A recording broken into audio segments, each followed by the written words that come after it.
আসসালামু আলাইকুম প্রিয় দর্শক সবাই, আমরা আরেকটি নতুন খামারে এসেছি। কুষ্টিয়া জেলা কুমারখালী থানা, আপনার পান্টি ইউনিয়নে নগর কেয়া জেড চাচার খামারে, আমার রাঙা চাচার খামারে। তো দর্শক দেখতেই পাচ্ছেন, আমাকে ফোন দেওয়া হয়েছিল আসলে গরুগুলো দেখার জন্য। এই গরুগুলো আসলে কলিজাকিমি ইঞ্জেকশন দেবে, প্লাস এদের কীটনাশক দেবে, ক্যাটাফস ইঞ্জেকশন দেবে। তো আমি দেখতে এলাম আসলে দেওয়া লাগবে কিনা।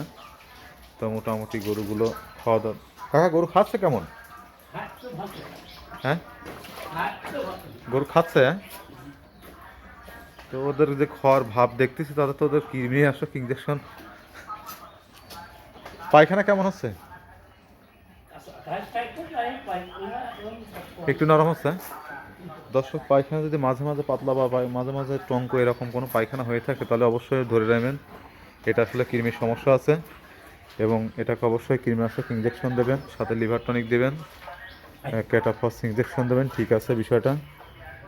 এটা বাছুর, না? এটা এরই বাছুর। 6 মাস, হ্যাঁ। দর্শক, এই বাছুরটার বয়স 6 মাস, এবং এই গাভীটার বাছুর, হ্যাঁ। মোটামুটি এবার দুধ তো দোয়ানো হয়নি, না? হ্যাঁ, আচ্ছা, দুধ দোয়ানো হয়নি এবং বাচ্চাটা দুধ খেয়েছে, অনেক সুন্দর বাচ্চা হয়েছে। ঠিক আছে। হ্যাঁ দর্শক, এই আমাদের সেই লেবু শিকদার, আমার দাদা। বেটা অনেক ভালো মানুষ।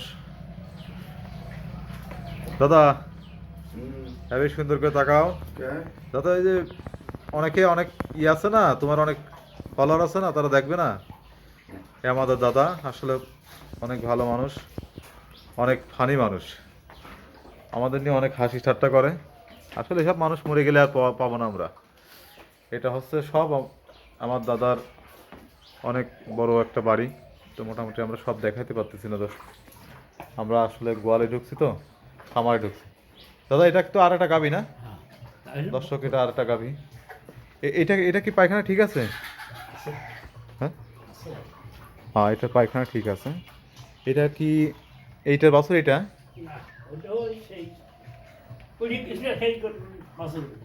ও, যেটা আসলে মাজা পড়ে গেছিল, হ্যাঁ। বাছুর কিন্তু এটাই মনে হচ্ছে সবচেয়ে ভালো, বুঝছো? এটা মাজা পড়ে গেছিল মনে হয়। ও ও, তো তাই তো, ওই যে আমি যেটা তুললাম আর কি, তো তোমরা যেটা কিনে নিয়ে আসলে, না? দর্শকের মার মাজা পড়ে গেছিল, অর্থাৎ এক কথায় মিল্ক ফিভার রোগ হয়েছিল, মা পড়ে গেছিল, উঠতে পারতো না। আমি তখন স্যালাইন ক্যালসিয়ামের মাধ্যমে এটা উঠাইছিলাম, আজ থেকে 2 বছর আগে। তো তার বাচ্চা আসলে এটা ছিল। এবারে সে পরে ওইটা হওয়ার পরও আবার আমরা হিট দিয়েছিলাম, পরে এই বাচ্চাটা হয়েছিল, অনেক সুন্দর একটা বাচ্চা। ওর মার অনেক দুধ হতো, ওর মার প্রায় 20-25 লিটার দুধ হতো। দর্শক, খামারটা কেমন লাগলো অবশ্যই আমাদের লাইক কমেন্ট শেয়ার করে আমাদের পাশে থাকবেন। আমার চ্যানেলে বা ইউটিউব চ্যানেল বা ফেসবুক পেজে অবশ্যই শেয়ার করবেন এটা, এবং লাইক করবেন, শেয়ার করবেন, আমাদের পাশে থাকবেন, যাতে আমরা নতুন নতুন ভিডিও আপনাদেরকে উপহার দিতে পারি। দর্শক, আর একটা বিষয় দেখাচ্ছি, দেখেন এদের সকালবেলা খাবার দিচ্ছে আসলে। চাষাই খালি কি এই ঘাস দিছো এর মধ্যে, আর পানি, আর কিচ্ছু না। আর এদের তারিগুলোর সিস্টেম দেখছেন, এই যে এইভাবে তারি সিস্টেম, মাঝখানে ওই পাশে আর একটা শেড আছে। আগে গরু ছিল, এখন গরুগুলো অনেক নাই। আসলে মানুষের স্বল্পতার কারণে গরুগুলো পুষতে পারছে না। আমার রাঙা চাচা তো একা কভার করে উঠতে পারে না। হ্যালো, হ্যাঁ, অখিল, হ্যাঁ হ্যাঁ হ্যাঁ, বলো দাদা।